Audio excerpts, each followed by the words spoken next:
Hey guys, welcome back to Pawpaw Storytime. It's Sunday evening. This is take 2. We're going to go through this again. Let's hope it doesn't happen repeatedly.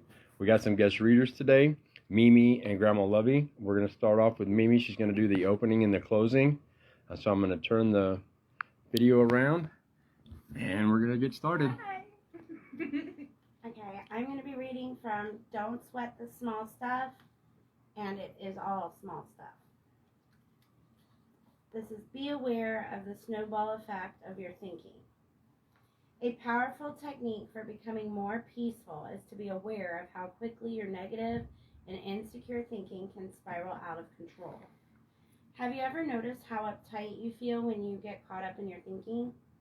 And to top it off, the more absorbed you get into the details of whatever is upsetting you, the worse you feel. One thought leads to another, and yet another, until at some point you become incredibly agitated. For example, you might wake up in the middle of the night and remember a phone call that needs to be made on the following day. Then rather than just feeling relieved that you remembered such an important call, you start thinking about everything else you have to do tomorrow. You start rehearsing a probable conversation with your boss, getting yourself even more upset. Pretty soon, you think to yourself, I can't believe how busy I am. I must make 50 calls a day. Whose life is this anyway? And on and on and on, until you're feeling sorry for yourself. For many people, there's no limit to how long this type of thought attack can go on. In fact, I've been told by many clients that many of their days and nights are spent in this type of mental rehearsal. Needless to say, it's impossible to feel peaceful with your head full of concerns and annoyances. The solution is to notice what is happening in your head before your thoughts have a chance to build any momentum. The sooner you catch yourself in the act of building your mental snowball, the easier it is to stop. In our example here, you might notice your snowball thinking right when you start running through the list of what you have to do the next day. Then instead of obsessing on your upcoming day, say to yourself, phew, there I go again, and consciously nip it in the bud. You stop your train of thought before it has a chance to get going. You can then focus not on how overwhelmed you are, but on how grateful you are for remembering the phone call that needed to be made. If it's in the middle of the night, write it down on a piece of paper and then go back to sleep. You might even consider keeping a pen and paper by the bed for such moments.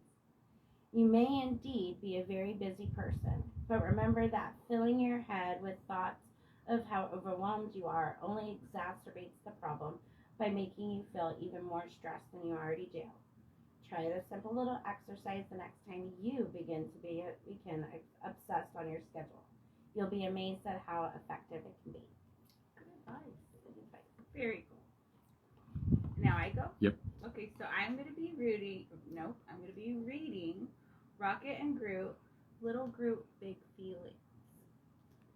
And my grandkids probably know that Groot is my favorite Marvel character. So here we go. Life with the Guardians of the Galaxy isn't always easy, but Groot feels right at home with his friends. I am Groot. Baby Groot.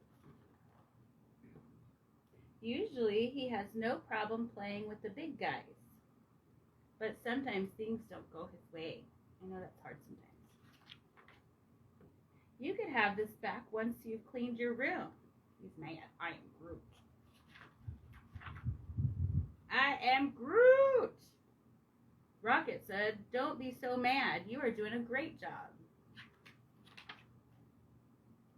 Groot wants to show his friends how great his room looks now. I am Groot.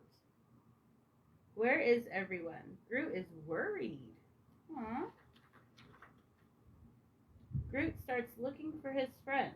I am Groot. Oops. Sorry. Oh no, his friends are in trouble. What are they gonna do? Even Groot gets scared sometimes. I am Groot. But this time he will have to be brave and save his friends. I am Groot. I am Groot. He looks so happy. I'm sensing that the alien plant is scared.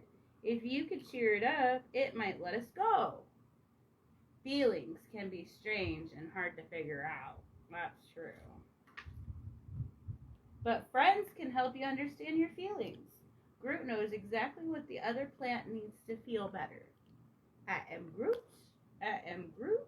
Tickle, tickle. I am Groot. Tickle, tickle. Tickle, tickle. Way to go, Groot, says Rocket. Sometimes you just need someone to cheer you on. Wave, wave. And friends who accept you no matter what. I am Groot. That was cute. And this is from Many Ways to Say I Love You. Mr. Rogers. That one and then that one. Even though, as empathetic parents, we try our best to remember, we can't understand the world exactly the way we once did as little children, or even see the world the way our children are seeing it now. We have all been children, and we have had children's feelings, but many of us have forgotten. We have forgotten what it's like not to be able to reach the light switch. We have forgotten a lot of the monsters that seem to live in our room at night. Nonetheless, those memories are still there, somewhere inside of us. And then the next one. How we deal with the big disappointments in life depends a great deal on how the people who loved us helped us deal with smaller disappointments when we were smaller. Good. Bye, guys. Bye, We guys. love you.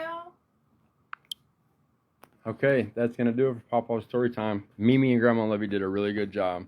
Just want to say that we love you guys very much for being exactly who you're supposed to be. You're the only people that get to decide that.